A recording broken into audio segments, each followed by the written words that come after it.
할렐루야. 오늘 함께 은혜 나누실 하나님의 말씀 시편 32편입니다. 시편 32편 1절에서 11절 제가 한 절 여러분이 한 절 교독하도록 하겠습니다. 허물이 사함을 받고 자신의 죄가 가려진 자는 복이 있도다. 마음에 간사함이 없고 여호와께 정죄를 당하지 아니하는 자는 복이 있도다. 내가 입을 열지 아니할 때에 종일 신음함으로 내 뼈가 쇠하였도다. 주의 손이 주하여 나를 이루시오니 내 진에 빠져서 여름 가운데 마름같이 되었나이다. 내가 이르기를 내 허물을 여호와께 자복하리라 하고 주께 내 죄를 아뢰고 내 죄악을 숨기지 아니하였더니 곧 주께서 내 죄악을 사하셨나이다. 이로 말미암아 모든 경건한 자는 주를 말미암아 그에게 얻어서 주께 기도할지라 진실로 홍수가 동남할지라 그에게 미치지 못하리라. 주는 나의 은신처 이오니 환난에서 나를 보호하시고 구원의 노래로 나를 들으시리이다. 내가 내 갈 길을 가르쳐 보이고 너를 주목하여 훈계하리로다. 너희는 무지한 말이나 노새같이 되지 말지어다. 그것들은 재갈과 굴레로 단속하지 아니하면 너희에게 가까이 가지 아니하리로다. 악인에게는 많은 슬픔이 있으나 여호와를 신뢰하는 자에게는 인자하심이 그르리로다. 너희 의인들아 여호와를 기뻐하며 즐거워할지어다. 마음이 정직한 너희들아 다 즐거이 외칠지어다. 아멘. 오늘은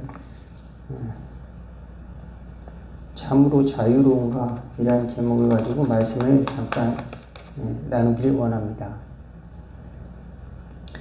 많은 사람들이 오늘날 좀 자유롭게 살기를 원하는 것 같아요. 일도 하고 또 삶도 즐기기 원하는 일과 삶의 그 밸런스를 추구하는 그런 경향을 많이 젊은 사람들이 많이 가지고 있는 것 같아요. 그리고 그런 것들을 추구하는 것 같습니다. 왜냐하면 너무 일에 매여서 내 삶이 아주 없어지면 그처럼 불행한 결과를 맞이할 것이다 이렇게 생각하기 때문에 그런 것 같습니다. 그래서 더욱더 사람들이 경제적인 자유를 마음속에서 그리워하는 것 같아요. 경제적으로 풍성하면 모든 것을 누릴 수 있고 또 계획하던 것을 할 수 있고 또 시간적 여유를 찾을 수 있고 또 하고 싶은 일들을 계획하는 것을 실천할 수 있고, 그런데 반대로 경제적인 자유가 없을 때는 그것이 점점점 나에게 빚이 되어지고 그것이 나에게 어떤 무거운 짐이 되어지고 심지어 그것이 나를 공격하는 그런 정말 무기가 되어지고 정말로 그것이 굉장한 스트레스로서 이제 자기를 억압하는 그런 주인이 되어버리는 그리고 종이 되어버리는 그런 결과도 가져오기도 하는 겁니다. 우리는 거기서 최대한 빨리 벗어나는 것이 지혜로운 방법이죠. 그래서 이제 그런 방법으로 파산 신청을 하기도 하고 또 뭐 각종 뭐 구제 대책을 이제 나라에서 해주는 보호를 받기도 하고 하는데, 저와 여러분은 그런 것보다도 더 중요한 자유가 있다. 우리 삶 속에 무엇이냐? 하나님께서 우리에게 주신 허물을 사함을 받는 하나님과 가까이 가는 자유, 기도할 수 있는 자유, 저와 여러분이 이 자유를 꼭 얻으시기를 주의 이름으로 축원을 드리겠습니다. 많은 사람들이 기도하고 싶어도 기도하지 못해요. 사실 왜 그럴까요? 그 믿음이 없기 때문에 그것도 하지만 습관이 하나님께 기도하던 그런 그 습관이 안 돼 있기 때문에 그저 10년, 20년 금방 지나가는 겁니다. 하나님께 기도하지 않고 내 뜻대로 살아버린 되는 그런 습관이 금방 10년, 20년, 30년, 40년 금방 한 세월이 휙 지나가 버리는 겁니다. 그러나 저와 여러분들이 기도하는 습관을 가지면 하나님의 음성을 듣는 그런 훈련, 그것을 통해서 하나님께서 우리에게 주시는 은혜를 경험하는 자유가 또 있어지기를, 하나님의 세상을 경험하는 은혜가 자유가 있기를 주의 이름으로 축원을 드리겠습니다. 이 다윗은 전쟁터에서 삶을 살았지만, 그래서 사람을 죽이고 또 각종 잘못된 짓을 했지만, 그럼에도 불구하고 하나님과의 기도가 단절되지가 않았어요. 하나님 앞에 나가서 허물을 아뢰고 죄를 자복하니까 하나님께서 용서해 주시고 하나님과 소통할 수 있는 그 자유를 얻게 되었다. 이 영적인 자유를 누릴 수가 있게 되었다. 믿으시기를 바라겠습니다. 그래서 여기 허물이 사함을 받고 자기 죄가 가려진 자는 복이 있다. 이렇게 하나님의 주시는 복을 말하고 있습니다. 예, 저와 여러분이 하나님이 주시는 복, 그 안에서 누리는 그 자유, 그것을 경험하지 못하면 이 세상에서는 세상 사람들이 생각하는 자유, 정치적인 자유, 경제적인 자유, 그런 자유, 그런 것들을 원하지만 외적인 자유가 아니라 우리 내면 깊은 곳 속에 하나님이 주시고자 하는 자유를 저와 여러분 얼마든지 예수 믿는 사람은 경험할 수 있다. 그래서 그 힘을 통해서 우리는 세상을 이기고 남는 지혜를 얻는 저와 여러분 다 될 수 있기를 주의 이름으로 축원을 드리겠습니다. 예, 죄가 어떤 잘못을 저질러서 죄가 있다는 것이 아니라 어떤 잘못을 저지르지 않았더라도 우리는 항상 죄 지을 가능성이 무궁무진해요. 그래서 하루에도 수천 번씩 수천 번씩 마음이 바뀌는 것이 우리의 마음이다.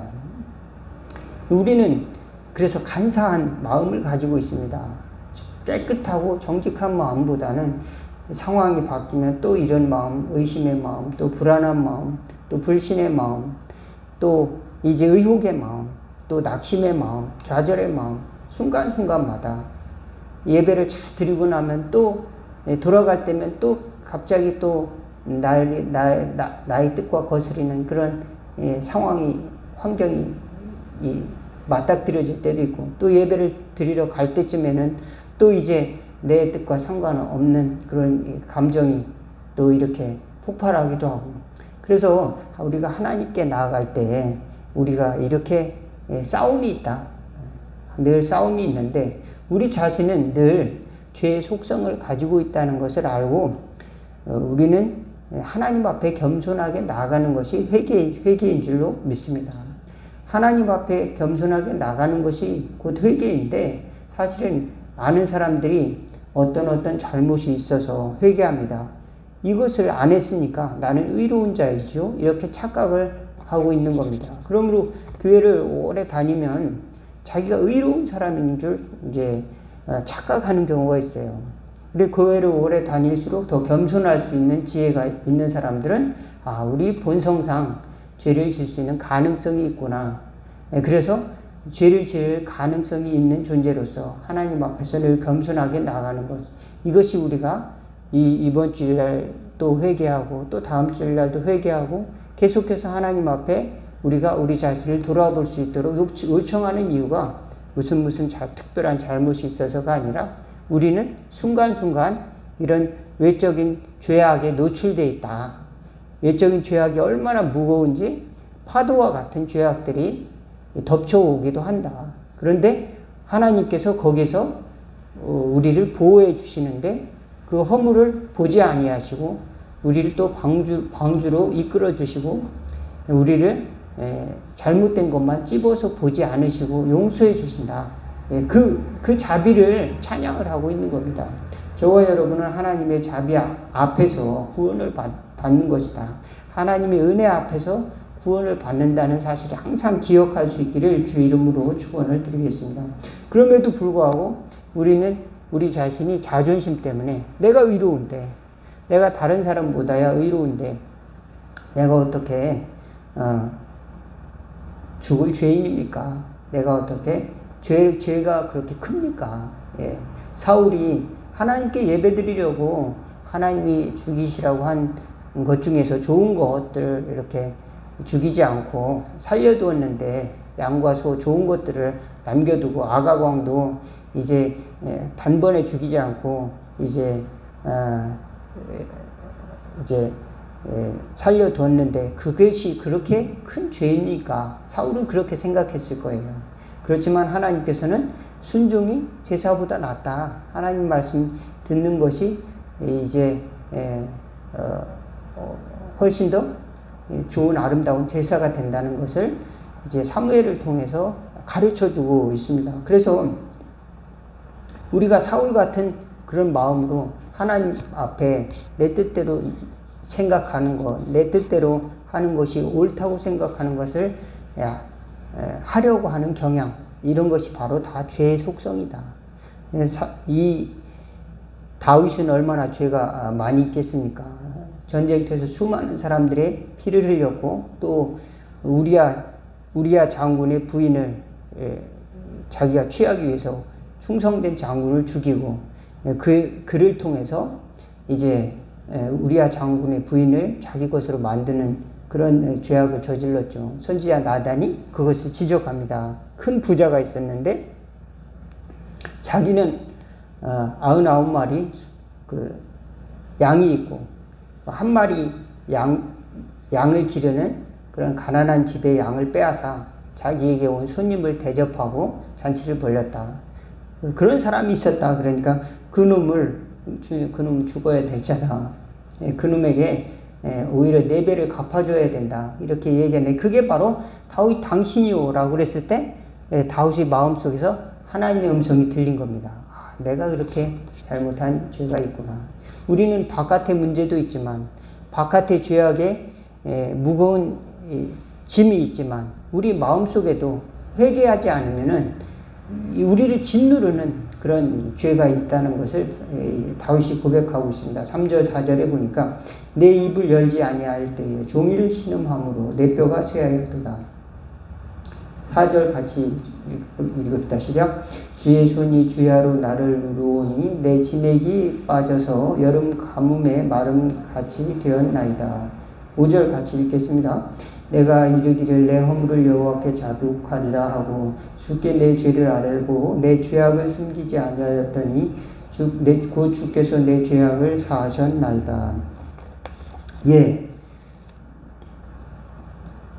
그 죄악을 담아두면은 하나님 내가 모른 척하고 나도 그 죄악을 잊어버리게 되면은 또 다른 사람도 안 봤으니까 관심 없을 것이다 이렇게 생각하고 그냥 살아가다 보면 우리 영혼이 말라서 여름 가뭄에 마름같이 바닥이 쫙쫙 갈라지고 이제 아무 풀도 나지 않는 생명이 없는 것과 같이 되어진다는 것을 고백을 하고 있습니다. 그렇습니다. 우리가 하나님 앞에서 나는 의롭다고 한다고 하면은 그것은 거짓을 말하는 것이다. 사도 요한이 말하고 있습니다. 요한일서 1장 8절에서 10절에 만일 우리가 죄가 없다고 말하면 스스로 속이고 또 우리 진리가 우리 속에 있지 아니할 것이요 만일 우리가 우리 죄를 자백하면 그는 미쁘시고 의로우사 우리 죄를 사하시며 우리를 모든 불의에서 깨끗하게 하실 것이요 만일 우리가 범죄하지 아니하였다 하면 하나님을 거짓말하는 이로 만드는 것이니 또한 그의 말씀이 우리 속에 있지 아니하니라. 이렇게 말하고 있습니다. 우리가 죄가 없다고 말하면 하나님을 거짓말하는 자로 만드는 것이다. 우리는 죄가 있음에도 불구하고 하나님께서 우리를 용인해 주셨고 하나님께서 우리를 덮어주셨다는 은혜를 이제 다시 기억하는 저희들 될 수 있기를 바라겠습니다. 또 예수님께서는 우리를 위해서 중보자가 되어주셔서 우리의 연약함을 그저 모르는 척 하는 것이 아니라 우리의 연약함을 대신해서 하나님께 도와달라고 우리의 연약함을 감싸주셔서 치료해 주시고 또 덮어달라고 이렇게 기도하시고 계시는 것입니다. 히브리서 14장 15절 16절 우리에게 있는 대제사장은 우리의 연약함을 동정하지 못하실 이가 아니요 모든 일에 우리와 똑같이 시험을 받으신 이로되 죄는 없으시니라. 이러므로 우리는 긍휼하심을 받고 때를 따라 돕는 은혜를 얻기 위하여 은혜의 보좌 앞에 담대히 나아갈 것이니라. 우리가 외적인 자유를 얻기 위해서 사도 바울은 열심히 공부를 해서 가말리엘 문화에서 최고의 성적을 받아서 대단한 열심을 받는, 열심을 갖고 그렇게 모범생으로 살았지만 그 율법이 자기에게 짐이 되었습니다. 그 율법이 오히려 자기를 죽이는 그런 칼이 되었어요. 그래서 예수님을 핍박하는 도구로 사용을 하고 있는 것입니다. 외적인 율법에 갇혀서 오히려 다른 사람을 살리는 것이 아니라 다른 사람을 죽이는 도구로 사용된 사도 바울은 변화되고 난 다음에 참 자유를 얻었다. 이렇게 고백을 하고 있어요. 로마서 7장 25절에 보면은 우리 주 예수 그리스도로 말미암아 하나님께 감사하리로다. 그런즉 자신이 마음으로는 하나님의 법을 육신으로는 죄의 법을 섬기노라. 그러므로 이제 그리스도 예수 안에 있는 자에게는 결코 정죄함이 없나니 이는 그리스도 예수 안에 있는 생명의 성령의 법이 죄와 사망의 법에서 너를 해방하였음이니라. 이렇게 말하고 있습니다. 예, 사도 바울의 자기 속에 육체의 법과 또 성령의 법이 두 가지가 항상 싸우고 있다는 것을 고백을 하고 실존적인 고백을 그대로 드러내주고 있습니다. 항상 싸우고 있다. 그것을 발견한 거죠. 언제요? 예수님을 믿었는데도 불구하고 나는 육신의 법에 따라서 이렇게 흘러가고 있다는 것을 경험하고 있는 겁니다. 가만히 놔두면은 육신대로 살고 그저 이렇게 떠내려가는 존재가 될 수밖에 없다는 것을 또 고백을 하는 것이죠. 그렇지만 성령으로 살면 죄와 사망의 법에서 우리를 해방하시는 하나님의 은혜를 경험한다. 사도 바울은 또 이렇게 하나님 안에서의 자유, 예수님 안에서의 자유를 또 외치고 있습니다. 여러분은 진정으로 자유를 누릴 수가 있기를 주의 이름으로 축원을 드리겠습니다.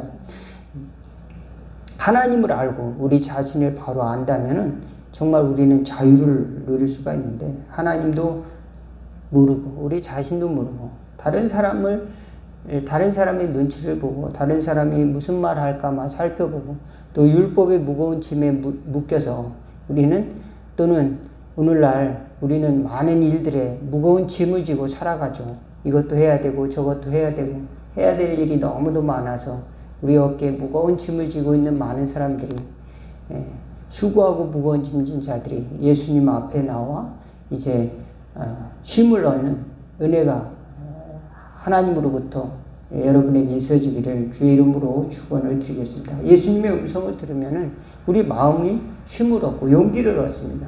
그러면 그때부터 다시 힘을 얻어서 소망으로 살아갈 수 있는 지혜가 생기는 줄로 믿습니다. 예수님께서 말씀하신 것은 진리로 인한 자유입니다. 진리가 너희를 자유케 하리라 말씀하셨는데 사람이 물과 성령으로 나지 않으면 하나님의 나라에 들어갈 수 없느니라. 요한복음 3장 5절에 말씀하고 있는데요. 우리가 하나님의 방법으로 거듭날 때 우리는 하나님을 알고 또 우리 자신도 내가 죄를 지을 수밖에 없는 연약한 존재였구나. 또 주님이 도와주심으로 내가 살아가는 그런 존재구나. 성령님의 도우심으로 살아가는 존재로구나. 깨닫게 되는 줄로 믿습니다. 우리가 참으로 자유로운 존재가 되기 위해서 세상을 피하는 것이 아니라 세상을 완전히 져버리고 빨리 죽어버리면 끝이지. 이 힘든 세상 빨리 죽어야 되겠다. 그런다고 해서 진정한 자유를 누릴 것이냐. 그것이 아니라 우리 마음으로부터 예수님을 영접을 하고 또 주님이 주시는 그 말씀의 은혜를 받는 저와 여러분 또 거기서 쉼을 얻는 저와 여러분 다 되기를. 그래서 우리가 영원한 생명을 얻는 그런 자유가 저와 여러분들의 믿음의 자유가 생겨지는 은혜가 있어지기를 주의 이름으로 축원을 드리겠습니다. 나아가서 우리의 삶에도 우리가 할 수 있는 영역이 점점 넓어지기를 또 바라겠습니다. 삶 속에서 너무 갇혀서 다른 사람을 바라보지 못하고 또 나의 문제에만 갇혀서 이 세상 돌아가는 것을 잘 바라보지 못하고 그러다가 어려운 일을 당할 때 이제 왜 나에게만 이런 고통을 주십니까? 이런 것이 아니라 우리 자신을 바라보고 이웃도 바라볼 수 있는 눈을 달라고 이웃의 구원을 위해서도 기도할 수 있는 저와 여러분 다 되기를 주의 이름으로 축원을 드리겠습니다. 기도하겠습니다.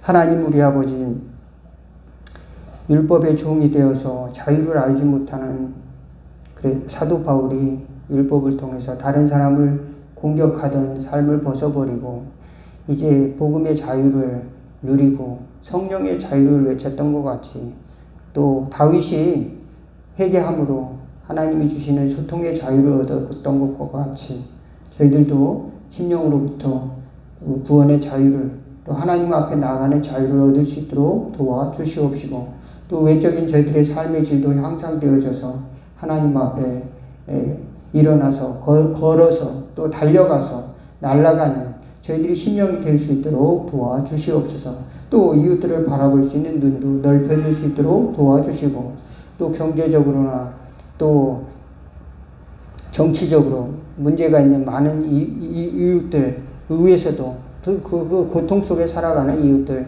주님께서 자유를 주시도록 또 구하는 저희들 될 수 있도록 또한 도와주옵소서. 예수님의 이름으로 기도하옵나이다. 아멘. 주기도문으로 예배를 마치겠습니다. 하늘에 계신 우리 아버지여, 이름이 거룩히 여김을 받으시오며 나라가 임하옵시며 뜻이 하늘에서 이루어진 것 같이 땅에서도 이루어지리다. 오늘날 우리에게 일용할 양식을 주옵시고, 우리가 우리에게 죄 지은 자를 사하여 준 것 같이 우리의 죄를 사하여 주옵시고, 우리를 시험에 들게 하지 마옵시고 다만 악에서 구하옵소서. 대개 나라와 권세와 영광이 아버지께 영원히 있사옵나이다. 아멘.